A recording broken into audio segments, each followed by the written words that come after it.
Who the fuck is that? Yo, is that somebody at my door? Paul? Yeah. Stand up. Bad boys, what you want, what you want, what you gonna do when Sheriff John Brown come for you? Tell me what you wanna do, what you gonna do? Yeah. I'm just on 53A. That's my gate. And I'm not sure telling you guys that is a good idea, but what can you possibly do, right? What you gonna do? What you gonna do when they come for you?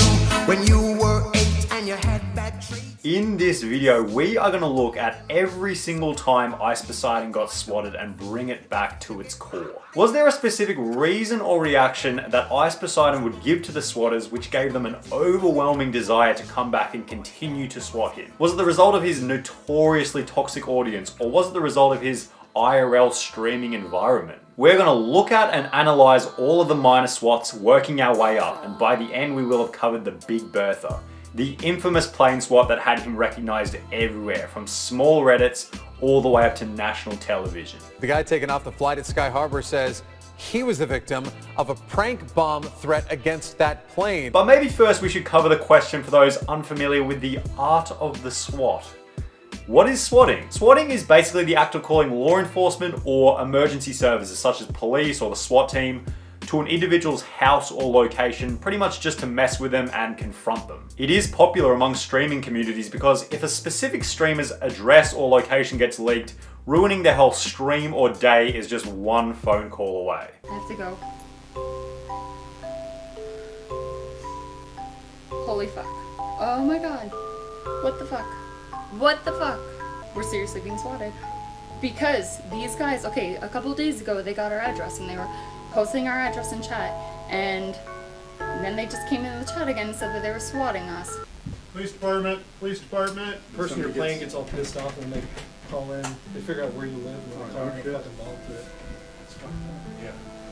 It gives the caller a backward sense of power knowing that they can bring down a big streamer with just one phone call. But let me reassure you, swatters are not powerful. In fact, they are the biggest loser soy boys on this planet. Check out this Chad swatter. Yeah, real tough, man. The streamer is usually a little bit pissed or a little bit confused, and the law enforcement usually has mixed reactions. In Ice Poseidon's case, some of the cops were chill about the whole thing. People are calling, making up stuff about like you guys pretending you have guns and stuff like that. So, yeah, some people calling, I guess. Yeah, so I do like live streams. People call and be like, oh, he's a gun or something, you know? Yeah, alright, well, that's it. Yeah, and I can see why it's a prank if you're popular as you say you are. I don't follow anything, so. While some cops were the exact opposite, especially in the serious swats like the infamous plane swat. Now you might want to blame Ice or you might want to blame the audience. Either way, I think that we can all agree that Ice Poseidon, aka Paul Danino, was an absolute SWAT magnet. Now this is the argument we have at hand. It makes sense to blame the audience for the swatting since they're the people that are making the calls. But how does this make sense when certain streamers with way more viewers never got swatted while Ice Poseidon consistently got swatted over and over and over again? I want to look at three main sides of the equation. I'll tell you what I think and then you can tell me what you think. Now the three sides to the equation are 1. Ice Poseidon's streaming environment, 2. Ice Poseidon's viewers or audience, and finally 3. Ice Poseidon's personality and demeanor, and especially his reaction to the swats. So let's start by firstly talking about Ice Poseidon's streaming environment. Now it's obvious, when you're an IRL streamer, you're going to be way more susceptible to swatting. Why? You are constantly walking through public areas which are going to be easily identifiable to anyone as long as they know the general location that the streamer is streaming in, especially if they're socially iconic areas like LA or New York. And Ice Poseidon was pretty much always streaming in LA. You'd be getting swatted significantly less if you were streaming on some random dirt road in some hillbilly area in who knows where. So this is a point of blame. If Ice Poseidon is consistently in easily identifiable areas, then that could be the main reason for him getting swatted, right? Well, this doesn't explain two things. Firstly, why does he still get swatted at home, like in this clip? Hello? Oh my god. Who the fuck is that? Yo, is that somebody at my door? Fuck. Hold on. Give me a second. Hear that fucking knock? The knock from Satan, dude.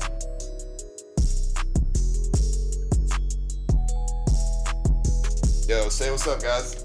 Dawn. Everybody, this is actually not what you think it was. They're actually stream snipers and they wanted to say hi. When you come and say hi. Okay, so. Thanks, dude. Thank you. Sure, Ice Poseidon gets swatted way more out in public, but if he's still getting swatted at home, it kind of checks off the point that he's only getting swatted because he's in public areas that people recognize. Secondly, why don't we see other large IRL streamers getting swatted as much as Ice Poseidon, such as maybe like Andy Milanakis or Jake and Bay? Andy Milanakis was in the same social circle as Ice Poseidon, and I tried to look for a clip of him getting swatted on YouTube and I couldn't even find a single one, so I'd assume that he's never been swatted. I'm here with a very important person. He's near and dear to my heart. I met him once. Yo, what's going on? It's Ice Poseidon here. Me and Andy actually are getting a relationship now. If Ice Poseidon and Andy Milanakis were in that same LA, USA environment and Ice was consistently getting swatted and Andy was not, blaming the location and recognizable businesses is too shallow of an argument. We have to dig a little deeper. But we will end this point by saying that if you are streaming out in public, obviously you're going to have a much higher chance of getting swatted than those people who are streaming at home. So the environment definitely has some bearing on the amount of times that Ice Poseidon was swatted. But it's not the environment alone. We have to talk about the audience. The audience, the infamous Purple Army. Anyone who is a long-time fan of Ice Poseidon knows about the Purple Army and probably knows about their capabilities, shall we say. Listen, dude. Ice Poseidon is not a virgin. C-Dex. Bitches on the phone. They want to C-Dex. Too many tryhards, I'd rather see some C-Dex. Now everybody in the chat spams C-Dex. Yeah. C-Dex. What's the original song? I forgot it. C-Dex. We are the Purple Army. C-Dex. Oh shit, this is so good. C-Dex. The Purple Army was the name of Ice Poseidon's followers, and they had a reputation for being the most toxic audience on all of Twitch. One main example of this, when Ice Poseidon was away from his computer swimming in his pool, I think it was for a bet or something, his viewers consistently donated to the stream with racist messages attached in the attempt to get Ice banned from Twitch, which it did for 1 week. Ice hates Ice hates Losing on A1. Right? Not too. His own fans got Ice Poseidon banned for a week. Not exactly the greatest, most loyal fan base, is it? So like the environment point, it's easy to say that Ice was consistently swatted because of a factor that's out of his control. His audience was toxic. But then it creates another argument. Is the toxicity of Ice Poseidon's audience his responsibility, or did he just happen upon having a more toxic audience? This is a point of debate, but I think we could all agree that generally streamers attract viewers who are similar to them in personality and outlook on the world. Now, I don't know if I'd go so far as to call Ice Poseidon toxic, but I would say that watching Ice Poseidon's early videos, we can tell that he does have the desire to mess with people for a laugh. So right now I'm just closing the door. People trying to get in. Oh, fuck you. And fuck you. If Ice Poseidon had this desire to mess with people and his viewers really resonated with that, chances are that some of Ice Poseidon's viewers, or even most of Ice Poseidon's viewers, are gonna share that same desire to mess with people. Now what happens when you take thousands of these people who have this desire to ruin people and put them into one stream?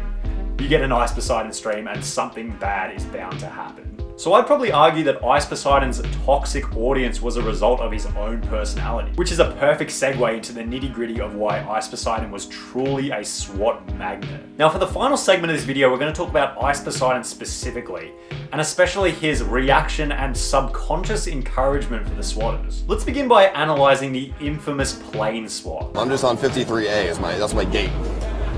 And I'm not sure telling you guys that is a good idea, but what can you possibly do, right? That, right there.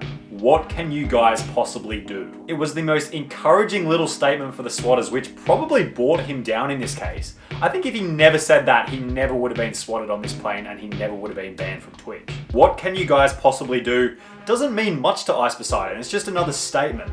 But to a swatter, all they hear is, oh my god, there's a chance that I can bring Ice Poseidon down here. Man, I'm like literally just sitting here and just thinking about how much of a loser of a human being you have to be a swatter. Ice Poseidon saying, what can you possibly do, doesn't deter the swatters, it only creates a challenge for them. So that's the before mindset. He gives out subconscious cues that encourages the swatters. But what about after the swat happens? Does he just ignore it?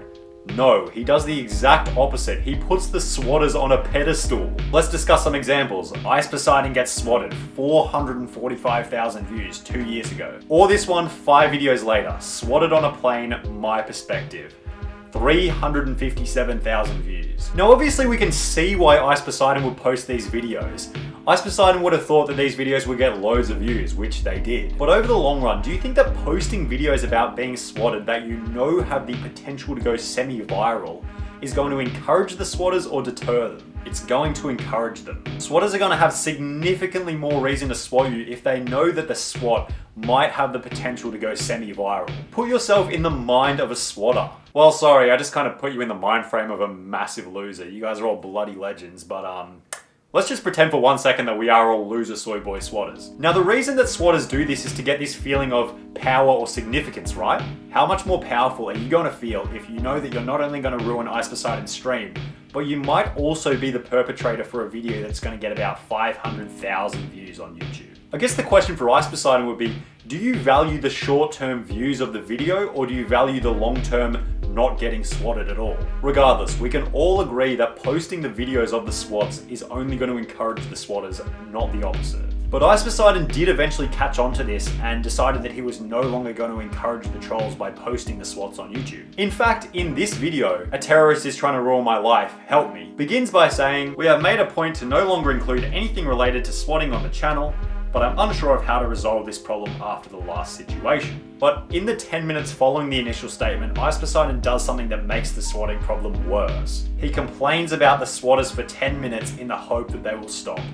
Bad move. Now I do feel really empathetic for Ice Poseidon in this situation because he was backed into a corner and he really had no idea how to stop the swatting. And we can all see where he's coming from when he posted this video. And it makes sense to post a video desperately pleading with the swatters to try and make them stop. But Ice fails to realize that this is just not how human psychology works. The key to getting the swatter to stop is to give them the most I don't care reaction possible. Now what is posting a 10-minute video complaining about the swatters actually doing? It's showing that you care so much about being swatted that you will post a 10-minute video dedicated to them. Again, we have to put ourselves in the mind of the swatter.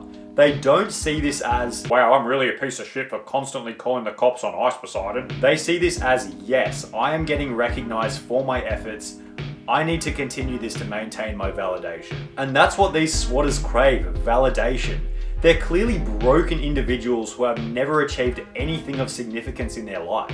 Every single human being on this planet craves significance, and those who have never achieved anything of note begin to look for that significance in external sources. Ice Poseidon making this video complaining about the swatters for 10 minutes is doing nothing except giving them that feeling of significance. The real way to stop these swatters is by not giving them that feeling of significance or validation. The correct way to approach this is to give them the response that doesn't make them feel special or significant. It just comes down to giving them the most pathetic response possible, like, that's annoying, anyway, back to my day. And this is what it comes down to. This is why Ice Poseidon was continuously swatted. He failed to notice that the only thing that these swatters desired was the feeling of importance. And every time the swats would happen, he would put out something exactly that gave them that feeling of importance. It was usually a strong personal reaction, or worse, a video, or even worse again, a national news story. I don't want to go to jail for some shit like that, dude. I don't know what to do. I don't know, man. I don't know, he wants money, dude. He got fucking money and he still fucking did it. Okay, like, I don't know, man. I get so, like, I'm always just so paranoid, but if he's doing shit like that and it, like, frames me and shit, like, it just makes me even more paranoid, dude. All Ice had to do to stop the swats was to figure out that the swatters wanted nothing but attention. Take away the attention, the significance, the validation, the importance, and slowly the swatters would just start to fall off. Anyway, that's the video. I hope you guys enjoyed it. If you guys could hit the like button and the subscribe button, I would appreciate the hell out of that. Anyway, I will see you guys in the next one. Peace.